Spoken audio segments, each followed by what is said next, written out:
Ang panawagan lang po namin ay hustisya, pero ang ginagawa nila pambabaligtad sa amin.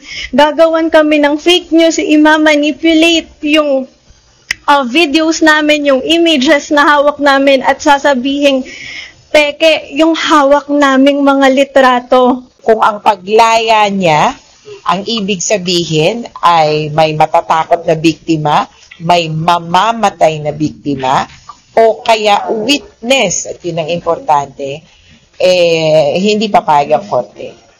Enzo Recto, kalaban ang katiwalian at kasinungalingan, kakampi sa katotohanan at kabutihan.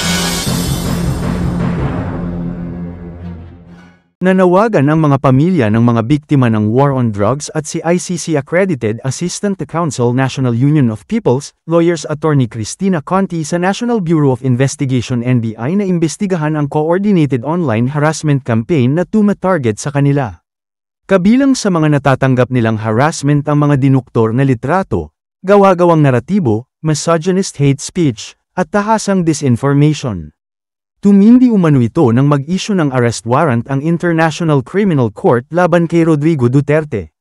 This harassment reflects the emboldenment of Duterte's most aggressive supporters, paid trolls and hardline loyalists alike, enabled by a leadership that evades justice and feeds on fear and distortion, pahayag ng NUPL. Matapos po yung pagkaka-aresto kay dating Presidente Duterte, nakaranas po yung aming mga kliyente ng bashing, intimidation, vilification, at pinalalabas na sila ay mga nagsisinungaling at mga bayarang biktima. Hustisya lamang ang sigaw ng mga kaanak ng mga biktima. Ngunit sa ngayon, nagiging tampulan pa umano ng fake news patungkol sa kanilang kaanak na nasawi sa madugong kampanya kontra illegal na droga ni dating Pangulong Rodrigo Duterte. Kung kaya kanina, nagtungo sila sa tanggapan ng National Bureau of Investigation Cybercrime Division upang humingi ng tulong para matukoy ang mga nagpapakalat ng fake news online. Kailangan pa naming lumapit sa NBI para tulungan kami tukuyin kung sino yung mga basher namin. Kasi nga po, matagal na po namin hinihintay ang hustisya na hangad namin. Pero, ganun pa man, mas malala din ang naranasan namin sa mga basher namin. Ang panawagan lang po namin ay hustisya, pero ang ginagawa nila pambabaligtad sa amin. Gagawan kami ng fake news, ima-manipulate yung videos namin, yung images na hawak namin at sasabihin peke yung hawak naming mga litrato. Bukod sa mga biktima, kasama rin sa humingi ng assistance sa NBI si International Criminal Court o ICC Assisting Counsel Attorney Maria Cristina Conti dahil sa nararanasang online bashing. May hinuha ako na systematic ito dahil sa araw, sa timestamp, at saka doon sa dami ng mga nagpo-post within a particular frame. Tapos walang follow-up. Kung Duterte camp ba ito, hindi ko masabi na, kumbaga, bayad nila o kaya alam nila. Pero definitely, the sentiments are pro-Duterte. Sinabi pa ni Attorney Conti na ang pagtutol ng mga pamilya ng drug war victims sa paghingi ng interim release ng dating Pangulo ay posibleng maging batayan ng ICC para sa kanilang desisyon patungkol dito. Factor ito para sa International Criminal Court na i-reject or i-deny ang kanyang request o kaya i-limit ang kanyang request kung papayagan man dahil importante para sa korte na maayos yung administration of justice.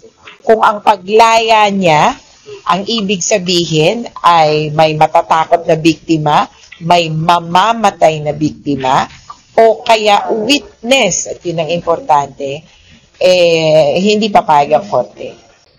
Samantala, positibo naman ang tugon ng NBI sa request ng mga pamilya ng drug war victims. Pahayag din ni Attorney Conti na sa detensyon na umano magpapasko at hanggang 2028 si Digong Duterte. Dagdag pa niya na kung mako-convict man si Duterte ay aabutin di umano ito ng 9 to 30 years sa piitan at makukulong ito sa mga bansang miyembro ng ICC. Sa tingin niyo po, dito na siya magpapasko? Yes po. Pasko hanggang 2028. Ang computation ko kasi, yung pinakamabilis na trial sa ICC ay umabot ng 3 taon. Parang lumampas lang ng 2 years. So, sabihin na natin, pinakamabilis 3 taon. So, ano ba? 3 taon, 2028. And then after 2028, kung siya ay makatulang guilty, and he would have to serve sentence. Diyan medyo maluwag yung jurisprudence ng court. Sabihin na natin 9 years or maximum 30 years. It depends on where, and depends on the member state of the ICC who will volunteer. So, mag-volunteer sila, nakasabi na yan. I think yung mga naka-volunteer na yun ay Norway and I have to check Belgium. So, nandun yung ibang nakatulan sa kulungan, yung mga penitentiary nung mga bansa na member ng ICC. not in the Philippines? Is there a possibility that he might be sent back to the Philippines? If we were to rejoin the ICC, we could volunteer to have him back in the Philippines. Service sentence at Philippines. For as long as we are not a part or a member state party to the Rome Statute, he will never be sent back to the Philippines, even for interim release? I would say so. That's a layered question in the sense that it depends on how in interim release, it depends on how he presents his defense, etc. But I would say he has, until this case is terminated, he will stay here at The Hague. While it remains to be seen, no, kung saan siya mag-serve ng sentence, the possibility of the Philippines being host for his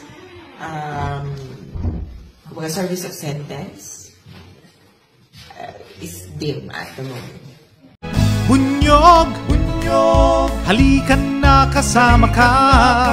Bunyog, kapag buklod ay may pag-asa. Luzon, Visayas, Mindanao, isa ang pananaw. Sa bagong Pilipinas ang bunyog isisigaw. Bunyog.